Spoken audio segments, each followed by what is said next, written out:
And then he starts to comfort the disciples in chapter 14. Do not let your hearts be troubled. Trust in God, trust also in me. This is where he says, in my Father's house are many rooms and are many mansions. And if it wasn't so, I would have told you, I'm going there to prepare a place for you. And if I go and prepare a place, I will come back and take you with me, that you will also be where I am. And so he's like, don't let your hearts be troubled. It's going to be scary. I mean, here they are.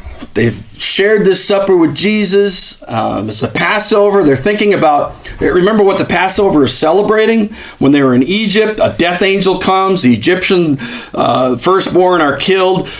God doesn't kill them, and then right after that leads to their deliverance, and they go through the sea, and the Egyptians are wiped out, and they're brought out into victory, and that leads to them going to the promised land. And the Passover is all just the foundation of that. They're celebrating victory, they're celebrating God's protection, and then they go to this mount where it's nice and quiet, where Jesus would go to pray, and this crowd comes with torches and spears and swords and shields, and they come and arrest Jesus, and the whole scene just changes just like that. I mean, how abrupt is that?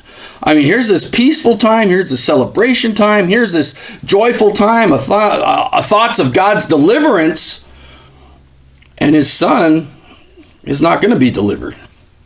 A time of victory where there's no death for the Israelites, and his son is going to die.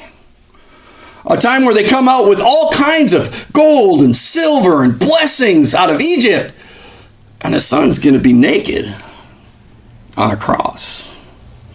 Boy, what a flip of the feelings! What an opposite! What a horrible change of events! How do you go from such glory to such agony? But again, that agony, that death, that burial led to the resurrection, and that agony was the glory of God. That was God's purpose. That was God showing how amazing he is, how glorious he is. And to be able to glory in such a gruesome death is that paradox of the preaching of the cross. And that's why that preaching of the cross to some is just foolishness.